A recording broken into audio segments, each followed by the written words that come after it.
hopefully this will be helpful. Yeah. And everything works, right? Hey. Hello. So today, welcome to the 27th degree with, I was going to say with Chris and Nancy, but Chris isn't here, so it's the 27th degree with me. Chris is on a well-deserved vacation this week, so we have our guest with us, Bobby Collins, How's it personal going? trainer. Before we start talking to Bobby, I just want to thank our sponsor, Bay Coast Bank is just right for all your financial needs. Visit baycoastbank.com or call 508-678-7641 to learn more. So, over to Bobby. Bobby, tell us a little bit about yourself. I've been a personal trainer in this area for a long time, probably since like '09. So I've been training people. I started at Workout World, and eventually went on to my own. I trained really a ton of different goals. Mostly for people who are trying to lose fat, build muscle, but also for people who are want to do races like 5Ks. I was training people for obstacle course races for a while. Train athletes here and there, guys for building muscle, girls for building muscle. So I've kind of done a variety of things here. And I'm currently at General Fitness. I think that's a good sum up. Yeah, yeah. Bobby, how did you start in personal training? Like, what was the impetus? Like, why did you say, I want to be a personal trainer? Well, when I was 17, I got into training, and I really liked it. And I always thought to myself, like, this would be really cool if I could do this for a living. And then, I graduated high school. I did another job. I was a cable installer for a couple of years. That didn't work out. And then I kind of just took the opportunity when I got laid off to, go to a school and program and become a personal trainer. And I'm from Taunton, and my first job I could get was in Fall River. So I just worked there, and then I just kind of stayed in the area ever since. Where's General Fitness? Where's the gym General that you're Fitness working is at? like the street over on Pleasant Street. In Fall River. In Fall River, yep. Okay. It's right near the mills, like right near, and almost the same parking lot as the 99 is in. So do people, if they want to train with you, do they have to belong to Yes, they do. General They Fitness? do have to join the gym Okay. and to be able to train with me. So when someone's interested, if I woke up tomorrow and be like, I need some help, I have to go look for someone. Yes. Like, what am I looking for? Like, what would you tell someone, if you're looking for a personal trainer, this is kind of what you want to see if they're a good match for you. So is it just personality alone, or is it like you kind of I watch think personality and is see how they definitely train? important because some personalities won't mix. My personality doesn't mix with some people, vice versa. I would think like your first go-to would be like, do you know someone who's been to a trainer who got good results, who speaks highly of that person? I think that's your first go-to because then you kind of know that they can somewhat produce results. And then again, maybe it might not jive with them personality wise, but that's a good place to start. If someone has credentials such as a degree or certifications. But again, I talked about this last week. I know quite a few people in my training career who's had the degrees, had the certifications, and I don't really think they were the best trainers. So I think it's hard to go by that, but maybe a little bit of both. Are they are they educated, and then do they have a good amount of social proof? So you went to school for this. What was the schooling like? Like, what did you have to learn? I didn't go to college, so I do not have a degree. But when I got laid off, I did a 6-month program. I think it's called National Personal Training Institute. So it's in Waltham. It's a 6-month program. And how they kind of run things is in the morning you do lectures, you go over like anatomy, biomechanics, how exercise stuff, a little bit of nutrition stuff, and then the afternoon that they would call that the practical part. So usually what you're doing is they pair you up and you're basically training your classmates, which is really useful once I got into it because I had more experience versus just kind of doing a certification through books and online and stuff like that. And then sometimes practical would be actually the instructors they would go over different modalities, maybe like sport specific things, plyometrics, stretching, band work. Sometimes we focus on just like going over the details of like the like say the big lifts like the deadlift or the squat or the bench press, push up. So that was how it's laid out, and I really liked how it laid out because I feel like it gets you ready because the science stuff, but then you get a lot of practice with like the physical stuff. And the science stuff is good. I think you need to know it as a trainer, but doesn't necessarily always help you train clients. So I think like just the hands-on, the practical was very, very helpful to me. So when you're training someone, like if someone just walks in cold, you have like they didn't call, you have no idea, like they may be interested, they just are like, hey, I've seen you work with some Yeah. clients, I'm interested. Where do you start? Like what's the starting point? What do you have to ask them? Like what kind of, I don't know, what kind of information do you take down on them to like measure for success? So in that situation, I'd probably try to schedule a meeting or a phone call so I can talk to them one on one. Especially when I'm training clients, it's not, Right. it's unprofessional for me to kind of have a conversation about sales while I'm supposed to be training someone. So I'd probably have a conversation, and the things that we're talking about would probably be your goals, and also things. What have you done in the past? Why you think it worked? And sometimes you've done things in the past, but they worked. They worked for a little bit. So we talk about like your history, if you have any limitations such as you have injuries or you have medical conditions, you're on certain medications, so kind of stuff like that. And then also see if our schedule kind of jives. Yeah, Too. that's an important important too. one. Especially if you're going. I do the online training, which you can kind of, you don't need the schedule to match up. But if you want like in-person personal training, you obviously would need our schedules to like match up and for you to show up to the gym on a consistent basis for it to be worth Right. your while. And you can mix that up too, right? Like if I can make like every Tuesday, but maybe I want to do it 2 or 3 times a week. And I know I can do the Tuesdays, but maybe I'm catching an online instruction on Thursday or something. Yep, I've had people do that before too. And then also sometimes people come at different times. So some people have set schedules, so they'll just do the same times every week. And then for some people, the schedules are always different, so they might come on Monday morning and then Wednesday afternoon and then Friday at 6 a.m. So stuff like that. Now, if I walked in and said, please help me out here, you're going to treat me differently from some skinny teenager who walks in. I would imagine that all their joints work fine. Right. So you're going to like customize a program for me. Mm-hmm. But like where do you start? Like you just said, you get all that information, you know what's working before. I might like to do some things, I might hate to do other Right. things. So you customize all that too? Yes. So usually I do a initial workout, which is more like, I would say, it's an assessment. So it teaches me at the same time I'm teaching you how to move your body, how to engage your core, teaching you all the basic exercises in a very basic way. We're not doing really anything super intense, but I just want to see how you move and see if you can do these things. That helps me design a program if we need to do regressions or more progressions through the exercises. And it helps me see if you have limitations. Do you have like flexibility limitations where we need to do more mobility work, more stretching? Do you have stability issues where we got to really work on core strength, shoulder stability, so that you can actually do workouts that are going to be effective and that you're going to do workouts that aren't really going to cause any damage and hurt you, especially if you come in with say like a bad knee or your back aches a lot or you have rough shoulders. We got to make sure that we want to do joint friendly exercises for you. And I would do the same thing for someone who's younger, but they're probably not gonna have much issues. So I'm probably gonna have to do less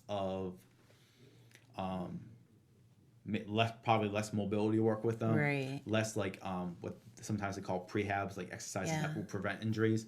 And the amount of exercises they can do might be a lot more than someone who's come with me who doesn't move a lot, who has a lot of joint pain. Then the exercise is almost limited because of that. Right. What do you do yourself to keep in shape? I mean, every time I've seen you over the years, you're pretty consistent with your weight and everything else. And right. Well, my weight fluctuates. Like when I started personal training, I walked around at 170. I'm walking around like 190, so I'm a little heavier. How tall are you? I'm like 5. I think I'm 5'7". So you got a lot of muscle on you to be carrying 170 and 190. Yeah.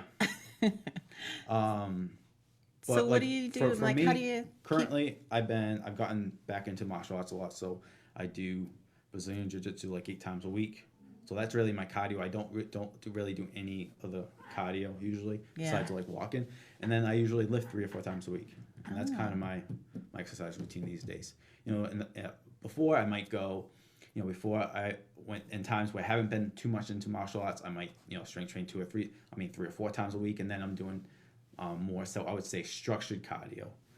But there's really no need for that when you're doing, when you're that active. Because I feel the more active you are, if that's like through your job or because you just have an active lifestyle, the less cardio is probably going to matter. And obviously this depends on your goals. Are you trying to lose fat, trying to build muscle? Are you trying to improve your conditioning for health reasons, for performance reasons. So that always depends. But that's currently what I'm doing right now is strength train 3 times a week, Monday, Wednesday, Friday, and I do jiu-jitsu Monday through Saturday. When you say strength training, what does that mean exactly? Is that so weights? The point of strength training would be, it's weights. It doesn't always have to be weights, but it's about putting resistance on your body so that your muscles, your bones get stronger. So the goal, you would do exercises, but you're not just going through them. It's important that you have good form and that your goal is to what we call as personal trainers progressive overload. So in some way you're going to try to do more work each time. So usually what that means is for most people they're just going to try to add weight, but that's not the only way that progressive overload can work. You can do more reps, or you can do the same amount of work but you do it in less time. So say you do squats 3 sets of 10, you rest for a minute in between. Maybe in 2 weeks you're going to try to do that, and we're going to rest for 45 seconds. Another way for progressive overload is range of motion. So maybe you're using a large range of motion. So if we go like a split squat or like a lunge, maybe do a split squat with the back foot elevated. Now you're going through a larger range of motion. It's a hard exercise. All right, so progressive overload. I'm not going to the gym to coast if I have that phrase in my mind. Like that phrase. So it's gonna we're building on whatever I do the session before. You're not letting anyone off the hook with that progressive overload. So you talked about a lot of different things. You talked about your squats and lunges, and can we kind of just show people what we're talking about and the correct form when you're doing these? And I think we're gonna. So let me go over what those are before. So all movement is this is basically, if you could just look at humans or sports, like we all have 6 types of movements. We have some type of squat variation, some type of hinge, which is basically bending over.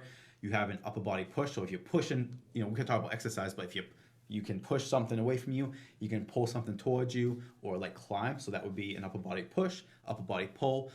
And then we have single leg exercises. So this would be anything that you do on one leg. So, but as far as gym stuff and exercise, those are your lunges, your step ups, maybe your single leg RDLs, bunch of stuff. And then you have your locomotion stuff. So that's maybe your jogging, your sprinting, loaded carries, maybe more athletic movements like shuffles and stuff like that.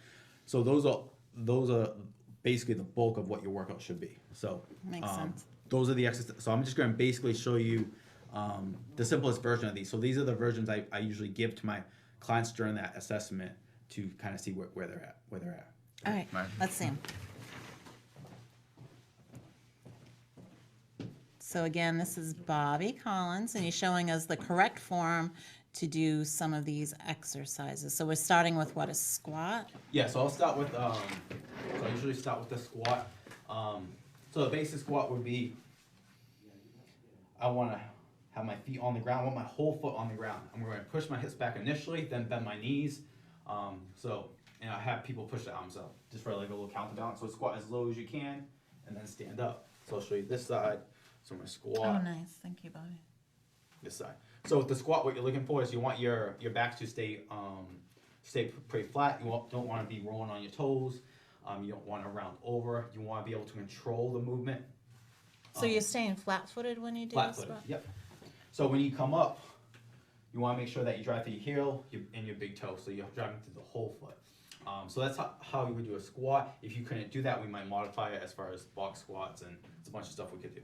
So the second one would be a hip hinge. So this would be like if I lay on the ground, do a bridge, or usually like some type of deadlift. So we want to make sure you relax your knees. Your knees aren't, you're not really using your knees here, but you don't want them stiff.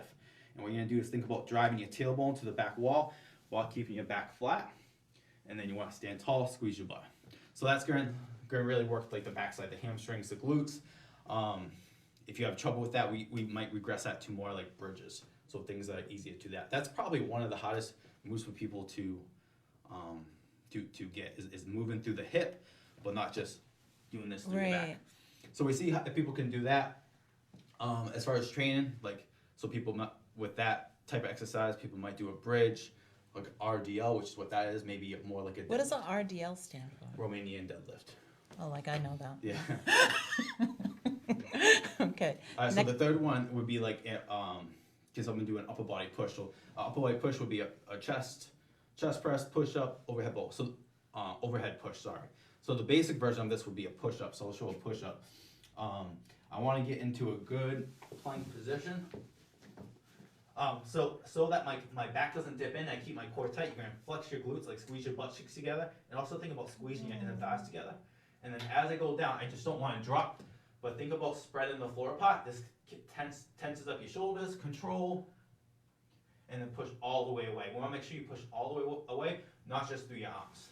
Because when you do a push-up, there's two things that happen. There's like the arm motion and then the shoulder blade motion. You want to make sure you're working through the shoulder blades too. So you got to keep pretty straight too, like none of that sagginess. Yeah. And calling well, your back might round, upper back might round. That's okay. You don't want the lower back to arch too much because then you might be putting pressure on your back and you're not working your core, and you don't want your butt in there either because then your core can't work. So you just keep it nice and straight. Yeah. You know, I imagine it's a good idea if you're doing some of these exercises at home that your phone, you can just kind of tape yourself. Yes. And then watch yourself afterwards to make sure you have the correct form. Yeah.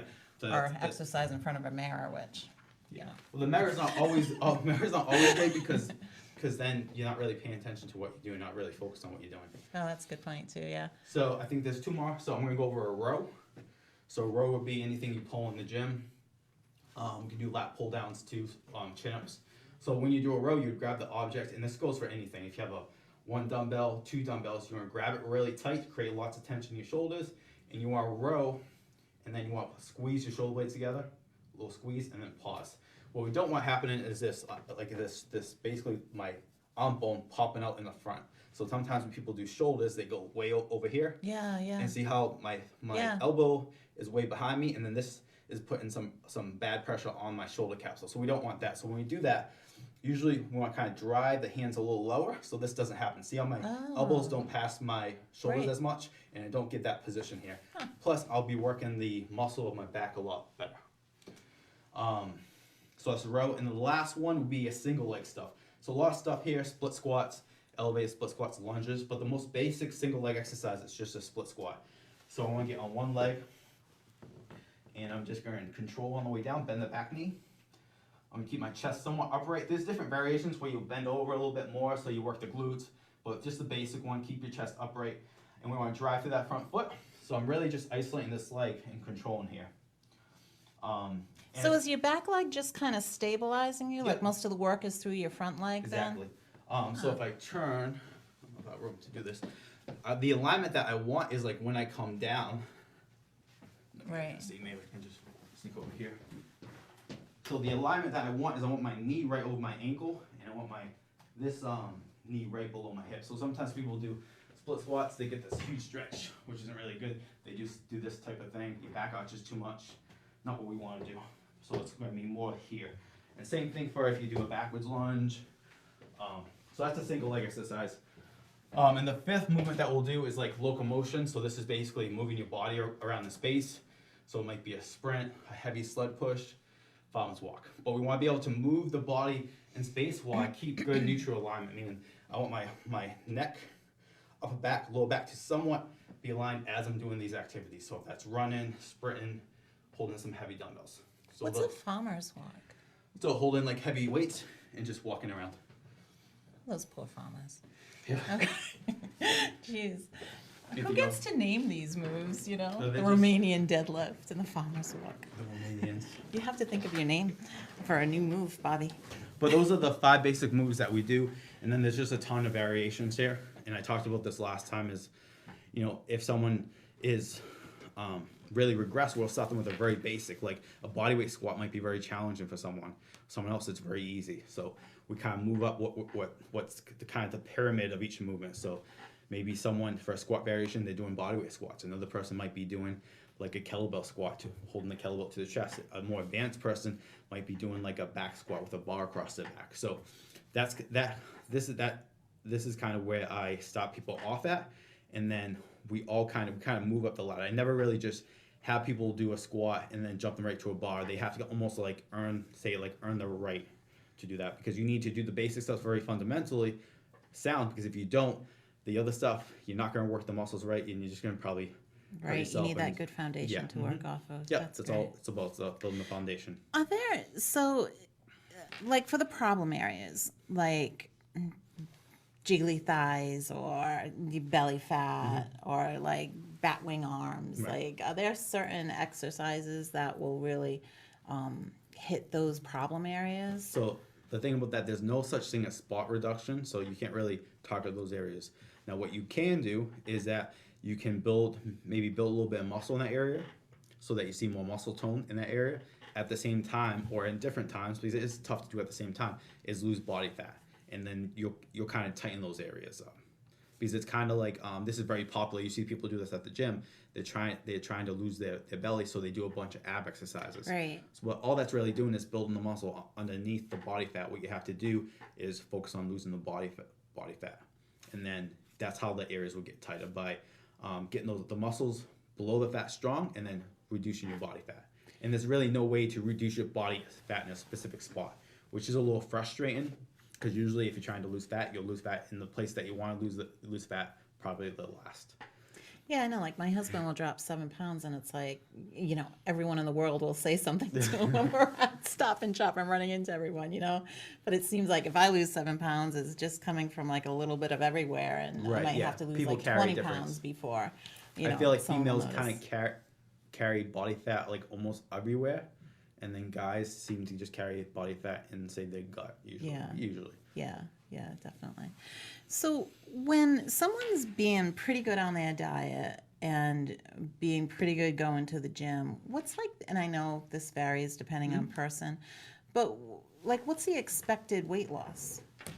Like if weight loss is their goal and they just Right. want to stay toned and they're like doing everything they're supposed to, Right. like what can they expect? Is it It definitely varies. Like if we're on an effective program, depending on how much weight you have to lose. So if you have more weight to lose, you're gonna see like faster results. Probably like 1 to 4 pounds. So if you don't have a lot of weight to lose, it's probably gonna be a little slower than that.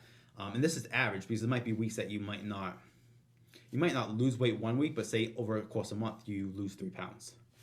Yeah, that's frustrating for me too, because sometimes like I'll get on the scale and I had like such a good day. I'm like, oh, I'm gonna like nail it this morning, and it's always in the morning that I weigh myself because, after you. No, that's how you're supposed to do it. Yeah. Yeah.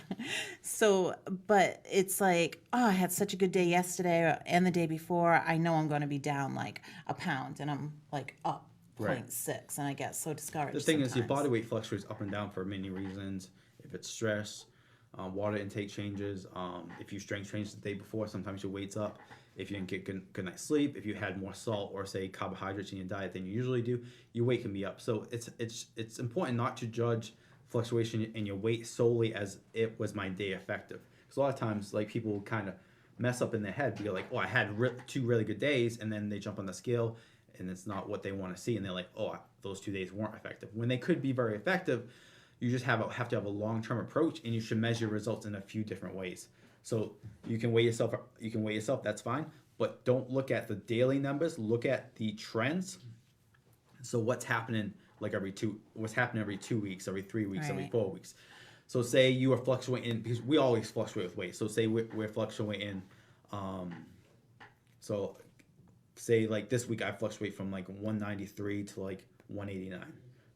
I'm trying to lose fat, and in 4 weeks now I'm fluctuating between like 191 and 187. I've most likely lost some body fat. So it's important, if you're going to measure your weight, it's important to focus on more the trend instead of the daily changes. That makes sense. What do you keep record of, like to know if one of your clients is successful? Like, do you take measurements? Do you do like a weight So for thing? certain people who want that, I do. I don't do it with everyone. If someone comes to me for a fat loss, I do recommend that they track their weight daily and do a few different things that they do on their own, and then I get some feedback. So for people I'm really working closely with nutrition, I have them track their.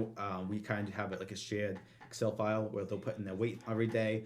They'll put in like what they're doing with their nutrition, also some biofeedbacks, their stress, and then the measurements. So then I can really look at the numbers, and I can help them out with that. It's funny because the docs that we've had on recently too, talking about like bariatric surgery and obesity, or men's issues and sleep and obesity. It just seems like the sleep, the stress, the weight is all tied into like every component of, Right. of your health. You know, so you monitor that as well then. Like you look Right. at stress levels, and then you look at if someone's sleeping or not sleeping, plus nutrition, plus exercise. Right, and then I use that to maybe adjust the workouts. So, for example, I'm not if someone comes in like exhausted or they're really stressed this week, I'm not going to give them a super intense workout. We're going to do it to a moderate to easy workout because it's not you're not going to because when it comes to like getting results, you have to recover from it. So if you're not going to recover, there's really no point of doing intense things. So if someone's like a really stressed person, they have a lot of stuff going on, it's almost counterproductive maybe to do some of the popular stuff that are kind of circulating online, so such as like HIIT and CrossFit workouts and these super intense things, because they're just going to beat you down. Right. Especially if you're not giving your body the resources to recover from that stress, such as like you said, managing your stress in some way, your nutrition, how you're eating, and then sleep. And this is probably a big problem with, like, I would say people are trying to lose fat because people have especially think of moms, they're very stressed. They're taking care of their kids. They're most often working now. They're probably not sleeping very well. And then on top of that, they try to do the most intense exercises very frequently. They cut calories drastically. They cut carbohydrates, where carbohydrates help you recover a little better and deal with stress. And there's no wonder why a lot of people struggle in that area. Yeah.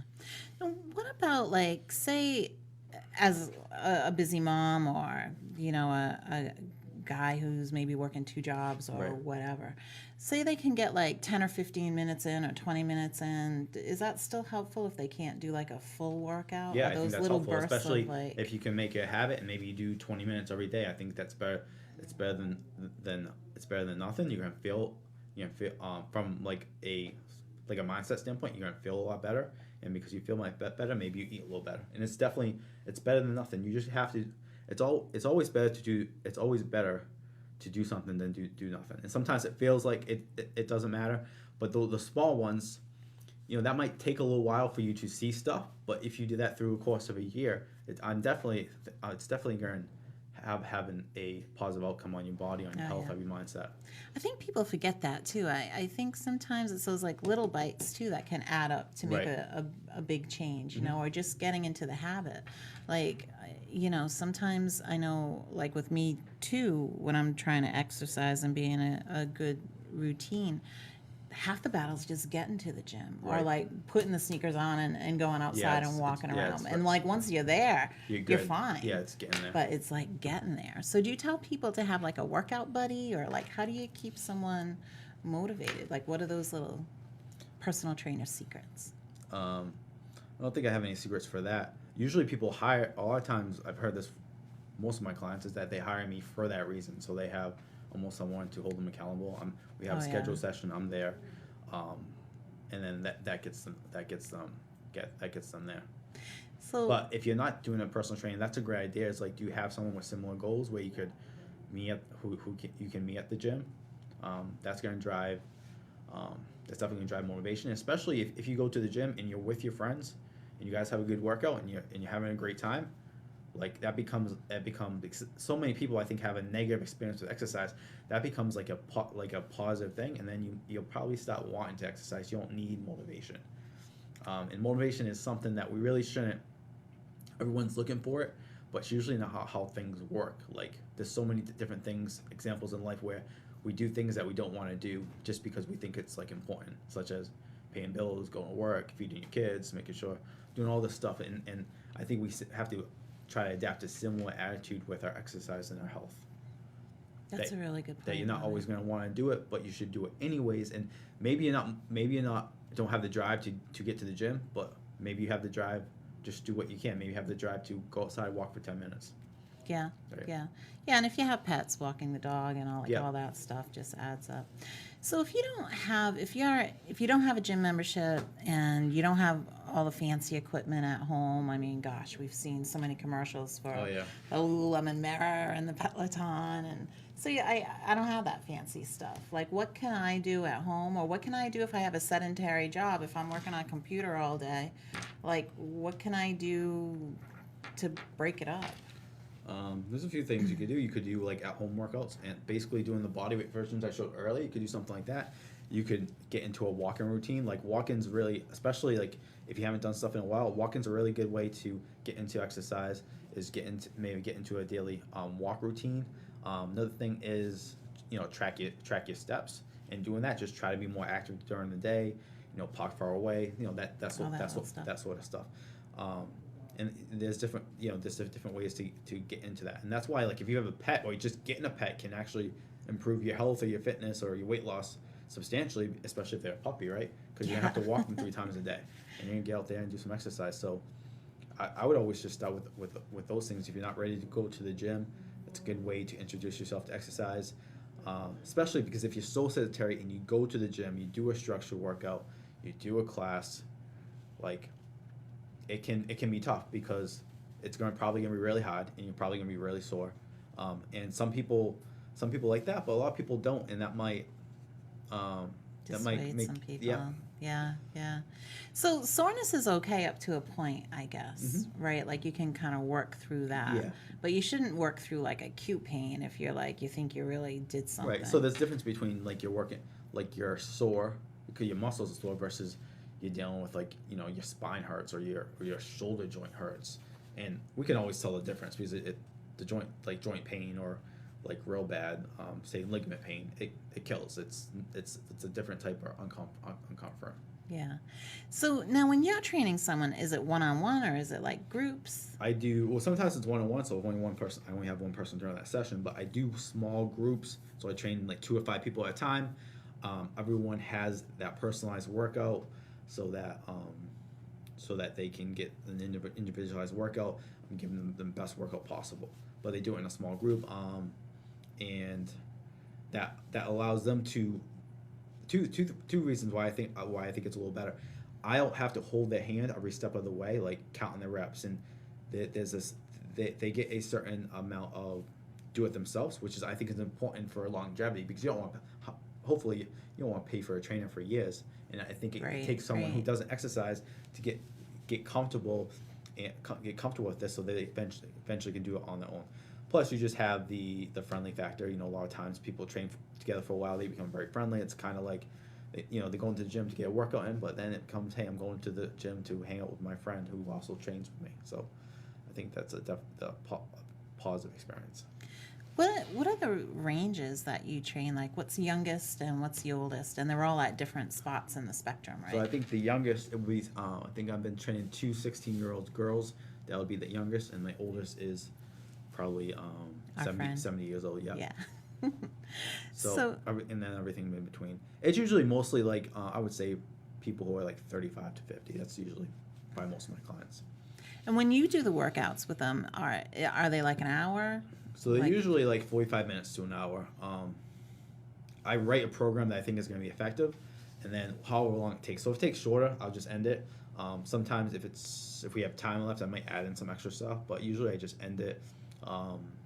There's a certain reason why I wrote it that way, and sometimes just to throw in extra exercises. It's just for the sake of throwing exercises. Right. I don't always think it's effective, and it can, you're looking for the level of effectiveness, not it has to be 45 minutes. And it can backfire, especially if someone's new. You're gonna throw more exercise, it's throwing more stress on the body. It's gonna be harder to recover. So it depends on, it kind of depends on the person, the situation. But usually when we're done. It usually takes 40 minutes to 60 minutes. How do you know how far to push someone? Like if they're running on the treadmill and they're like, oh, I'm gonna just take it easy, and you're like, looks like you could do a little bit more.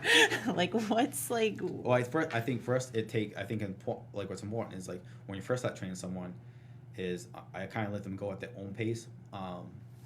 Just because I don't want to push them too much, I don't want to deter them. At the same time, I want them to learn the movements, the exercises a lot. Right. Once I get to know someone, and I get to know, because some people are people who they're just going to push themselves hard, right? And some people just aren't going to push themselves. So that's when I have to really step in and be like, okay, we're going to go faster. Okay, we're going to add more weight.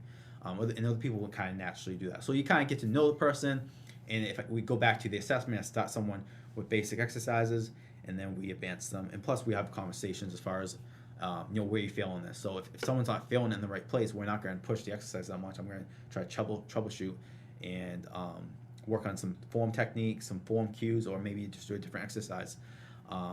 And then sometimes I'll ask them how intense it is. So basic question sometimes I ask is like, on a scale 1 to 10, how hard that is for you.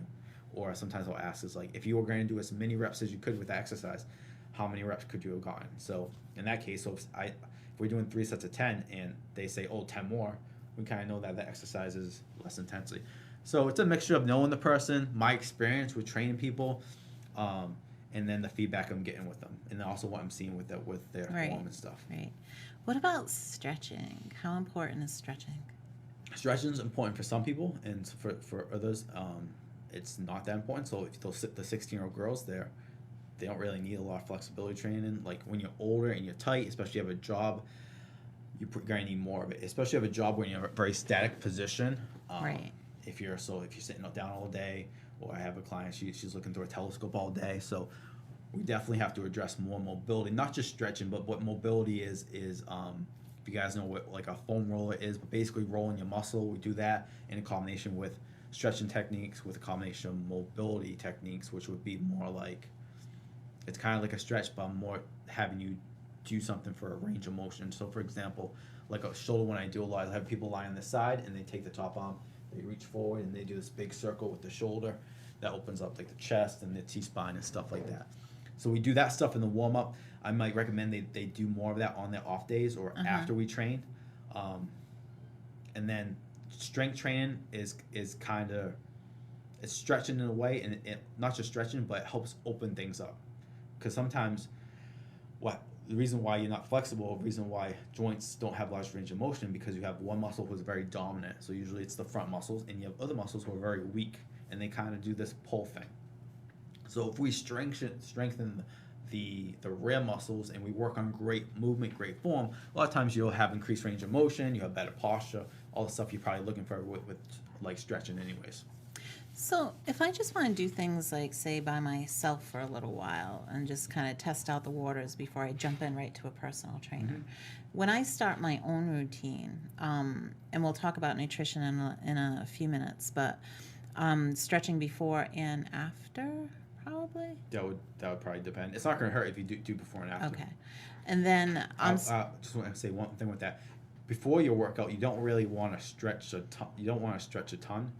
A little stretching is probably fine to get the body moving, but you kind of, as far as warming up, you want to get your body prepped to train somewhat hard or somewhat intensity. So by doing lots of stretching, lots of foam rolling, you're kind of deregulating. You're basically getting your body in a more relaxed state, and that's not necessarily what you want to do like before you train. Yeah. And after you train, stretching is great because that's really what you want to do. You want to train somewhat hard or moderate, and then you want to bring your body to a more relaxed state, and stretching is good for that. But a ton of stretching isn't always the best thing right before a workout. And I guess that depends what you're doing too. Yeah. If I've read a lot of things where your heart rate should be at a certain amount above. Like, what is that amount above? Like, if my heart rate usually runs around 80, or, I don't know. Yours probably runs at 60. But, what are you suggesting for, an increased heart rate? So it depends what you're doing. So if you're just doing basic aerobic training, usually that's like you're trying to get heart rate between 65 to 70% of your max heart rate. For a lot of people, it's going to be somewhere between 120 beats per minute and 150 beats per minute. So you're just trying to stay there for a certain period of time to build some aerobic fitness. The other modalities of cardio probably isn't as important. So if you're doing HIIT or interval training, you're looking for your heart rate to jump up to a probably high level, and then you're doing light or no exercise till it kind of comes down to a certain point. So usually, if I was having say a client do like sled sprints, I'd probably have them sprint as fast as they could. Tell them, I want you to try to drive your heart rate as high as you can, and then you can go again when your heart rate gets to this point. Now, sometimes I'll use machines to measure heart rate monitors. Not everyone has heart rate monitors, so then sometimes I'll coach them on what it feels like. Right. So such as, I want you to sprint as fast as you can, and then I want you to go when you feel like you're caught in your breath. And usually what I say, what a good rule of thumb is, like, if you can talk normal without sounding like you're gasping for air, you're probably recovered. I like that. Or sometimes I'll just give a time I think is efficient. Like, okay, we're gonna do this, down and back twice, or do this fast for 20 seconds, and I'm gonna have you rest for 60 seconds or rest for 90 seconds. I do all my training upstairs at General Fitness, and there's a track around there. So sometimes I'll be like, okay, do this as fast as you can, and then walk the track once, and then do it again. Oh, that's cool.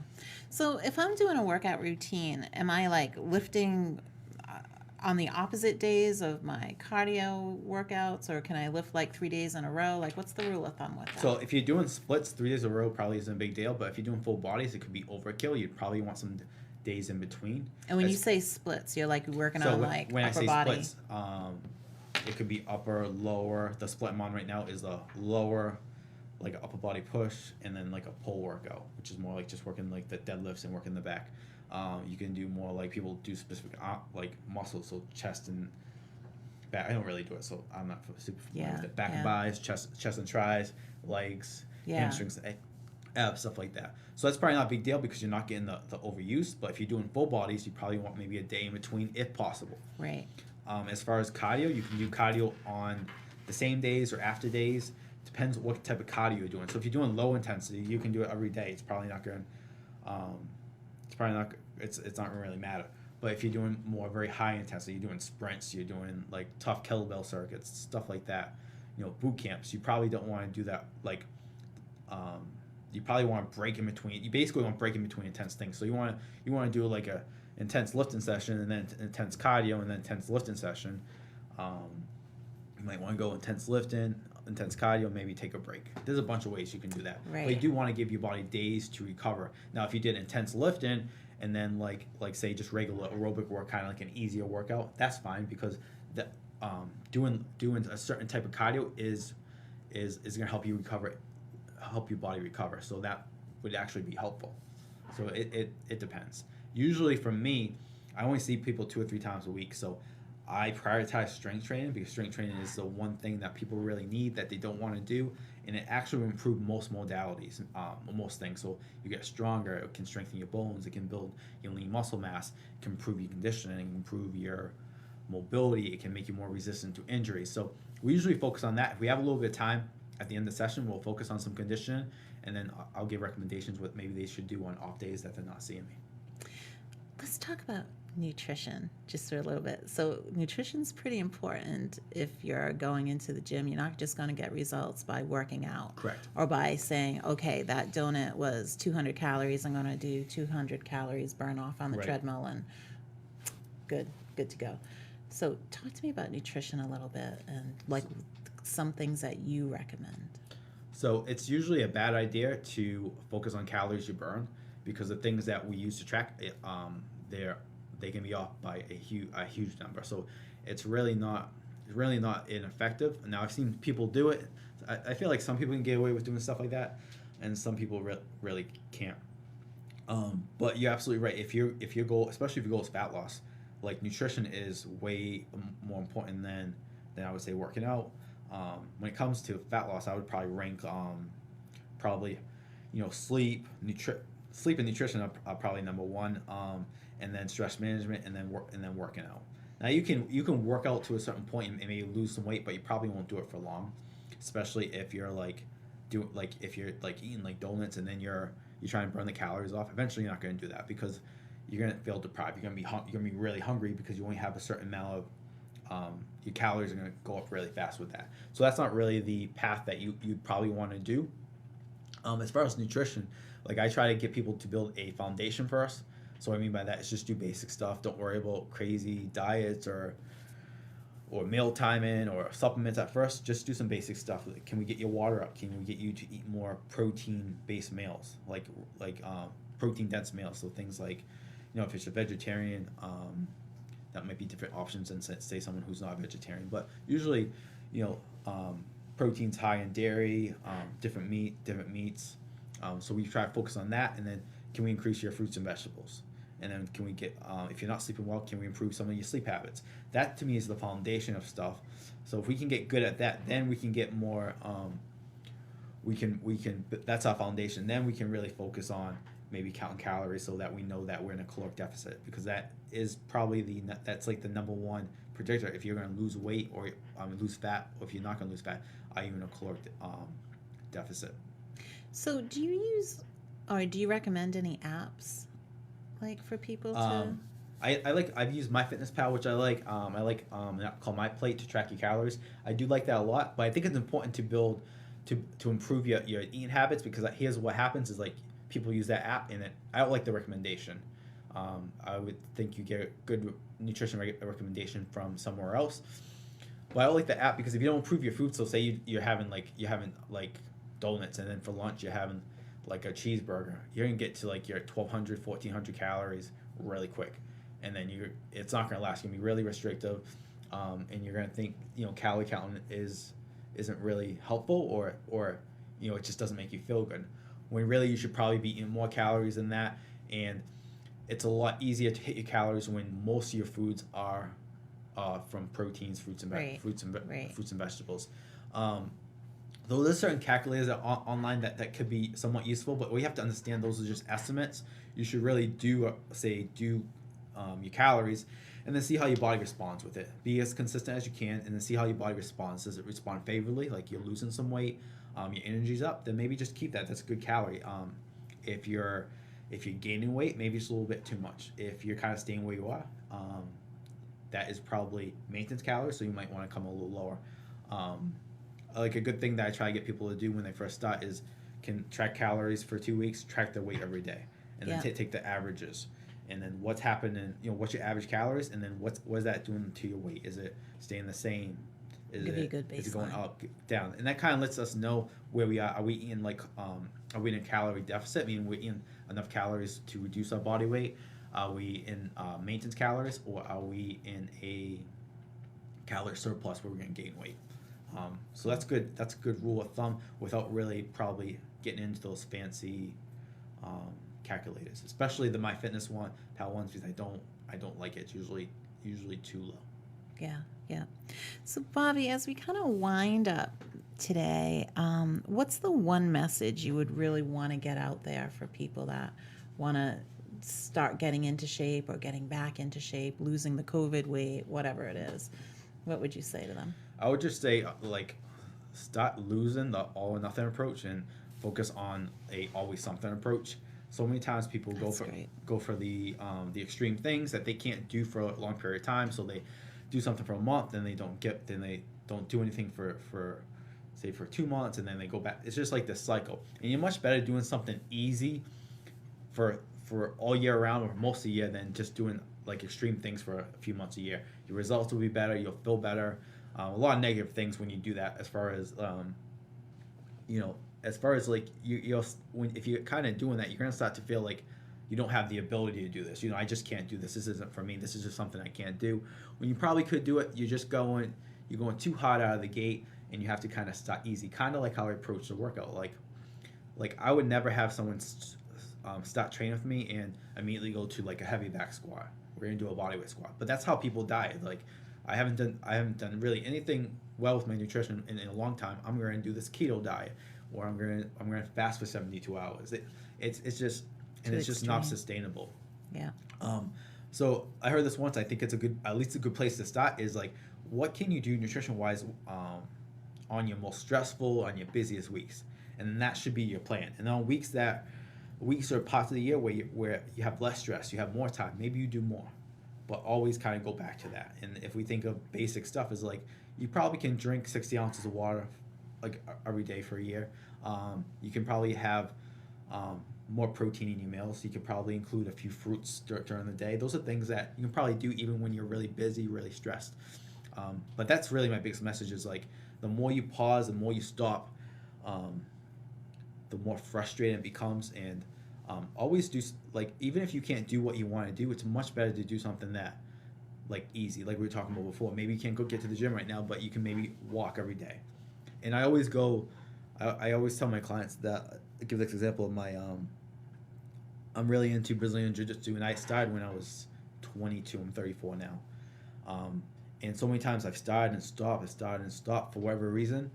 And there's people who haven't stopped who are a lot better, they're higher rank, because it doesn't matter like how long you do something, but it matters about the quality, Right. And being consistent with that, and that's more important than anything. And that's part of almost you have to experiment.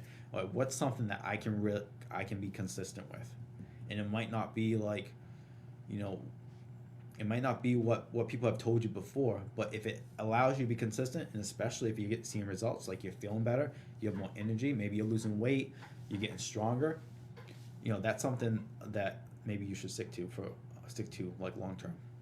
That's a great message.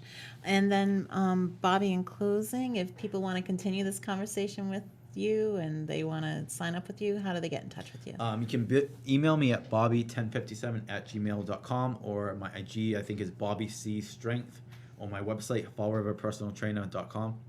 Excellent. Thank you. And just as a wrap up, I just want to remind everyone about our sponsor, Bay Coast Bank.